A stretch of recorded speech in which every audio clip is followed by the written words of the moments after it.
Hello students, आज हम आपको मुस्लिम विधि के अंतर्गत जो दान का टॉपिक चल रहा है, गिफ्ट या हिबा का, उसके अंतर्गत एक और टॉपिक है अलग से।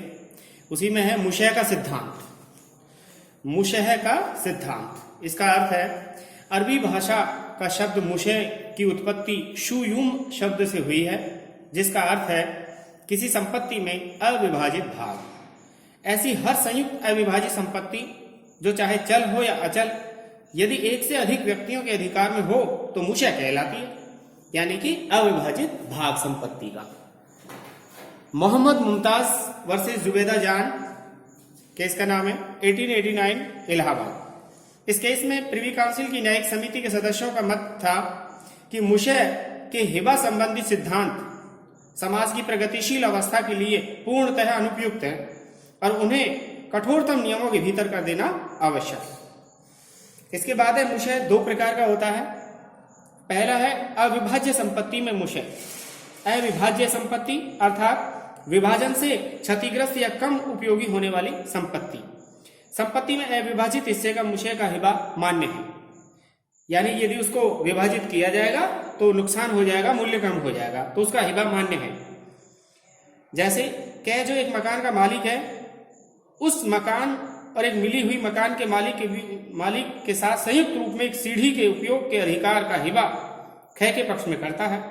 कह की सीढ़ी के अविभाज्य हिस्से का हिबा यद्यपि एक मुशह का हिबा है, मान्य है, क्योंकि सीढ़ी अविभाज्य होती है। इसी प्रकार तुर्की में हम्माम के व्यापार के हिस्से का हिबा मान्य है, क्योंकि हम्माम विभाज्य नहीं है और माप के आधार पर उसको करने से वह नष्ट हो जाएगा। दूसरा है विभाज्य संपत्ति में मुशह, डिविजिबल प्रॉपर्टी में। यदि संपत्ति विभाज्य है तो मुशह का दान हनफी विधि के अंतर्गत अनियमित होगा, परंतु शून्य नहीं होगा। इसका तात्पर्य यह है कि विभाजित संपत्ति के अविभाजित हिस्से का दान पश्चातवर्ती विभाजन और कब्जे के परिधान के द्वारा मान्य हो जाएगा।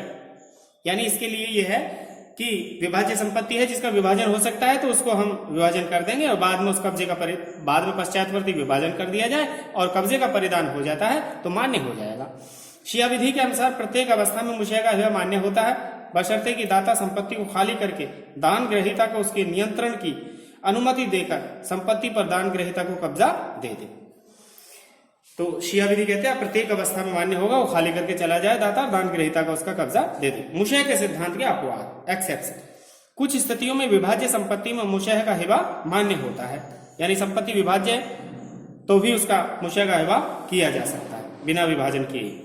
पहला, एक उत्तराधिकारी द्वारा दूसरे सह उत्तराधिकारी को हिबा मान्य होगा, चाहे संपत्ति का विभाजन न किया जाए। दूसरा, जमींदारी या तालुका में हिस्से का हिबा मान्य होता है, क्योंकि इसमें दान की वस्तु के हिस्से के उत्पादन या लगान को एक निश्चित अंश को प्राप्त करने या अलग करने का अधिकार होता है। तीसरा, किसी कंपनी में शेयर का दान मान्य होता है।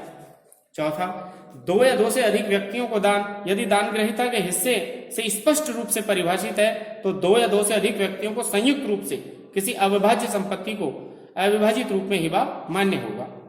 नेक्स्ट है अनुबंध के साथ किया गया हिबा। इस अनुबंध के साथ मुशह का दान कि दान ग्रहीता किसी व्यक्ति को नियत अवधि के अंतर से निश्चित धनराशि दिया करेगा, मुशह के सिद्धांत की बाधा से मुक्त तथा मान्य होगा।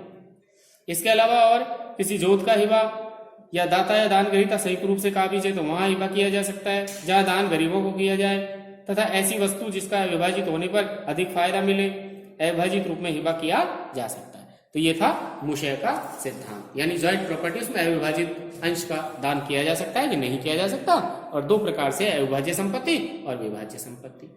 Thank you.